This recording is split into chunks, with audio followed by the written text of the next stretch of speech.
Welcome back to Creating Your Life, Money and Wealth. This is episode 28, Why We Need Government. Hi, Marc-Andre Alexander here, back for more Creating Your Life. We're talking money and wealth, and we're continuing from last time. If you recall, we're talking in ideal terms about Gold Island. I created kind of a structure of Gold Island, Silver Island, and Iron Island. Gold Island is where everybody is absolutely honest. Iron Island, pirates and robbers and bad people. Silver Island, more like today, we have a mix, and even within people, they can go both ways. So we're going to talk about, as you might remember, we already covered what real wealth is, how it's created, how this can lead naturally to trade, and even the creation of jobs and community wealth building and such things. And one of the things we were pointing out is that wealth is different than money. There's no money yet in our little ideal world.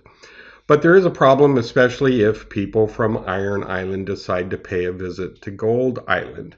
And that kind of leads us to the subject of government and when governments arise. So if you think about Iron Island, it's kind of different. They don't look at wealth, trade, and jobs the way we do. They're more about slavery and robbery. So wealth isn't created inwardly from a desire to be innovative as much as through forced labor, through slavery. Trade is more about taking than anything else. Jobs, again, you are workers and slaves. Everything you do is taken, and perhaps you're given just enough to sustain. So what happens when people like this come to interact with more people with a moral conscience? You can imagine one morning Gold Island people waking up and finding out that some of their wealth has been stolen by the pirates. What are they going to do now? Internally, they don't have a problem, but now they have an external threat.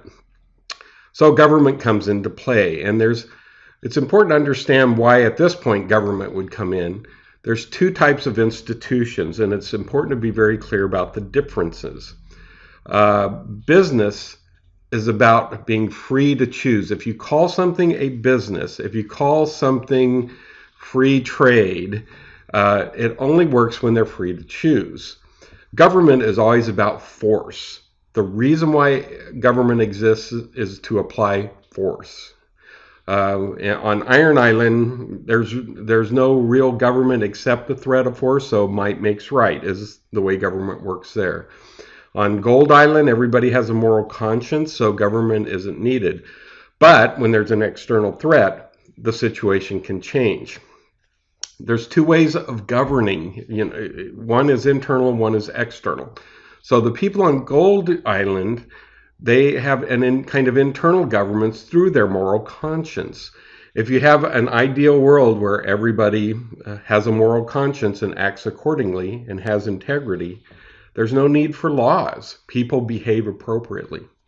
However, if there are people who will not govern themselves, then those people need to be externally governed.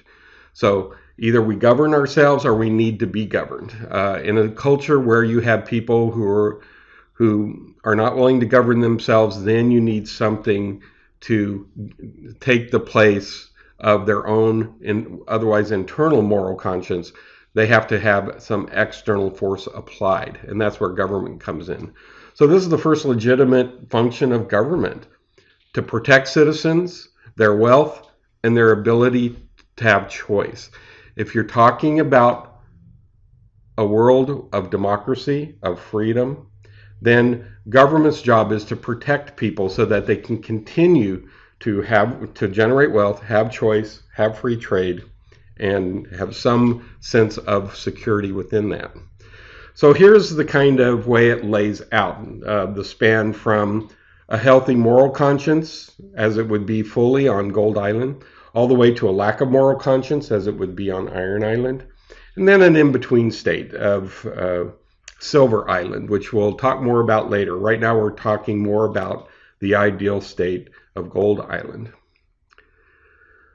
Government can work in a couple ways. On Gold Island, if there's going to be laws, then there's the concept of equal justice before the law. Laws are written and held up to external objective standards, so everybody understands that. Again, this is law is externally applied. On Iron Island, might makes right, and in this case, laws could be written, but it doesn't really matter. Where it really takes place is internally with men, internally with the people who are exercising their might. They can change the laws from day to day. This is what monarchs do, kings and queens and pharaohs and such. Now, at this point, we're not going to talk much about government per se. There's going to be a whole topic later on law and liberty and vice and virtue. But for now, just in economic terms, it's kind of important to understand what government should be, or the different ways it can be defined and applied. On Silver Island, there'd be a mix of these two, but again, it's a sliding scale. Equal justice before the law is more of a Gold Island idea. Might makes right. That's more of an Iron Island idea. And Silver Island in between, the more there is equal justice towards the law, the more you're moving towards a more ideal standard. But the more laws are made internally at whim and it doesn't apply equally, now you're moving towards might makes right. You're moving more towards Iron Island. This brings us to Mayberry's two laws. Mayberry is a writer. He wrote a book called Whatever Happened to Justice, and he articulates this very nicely and very clearly. The basic two laws that apply no matter what your culture is: do all you have agreed to do, and do not encroach on other persons or their property. So this is the basis of tort law, which is contract law and criminal law.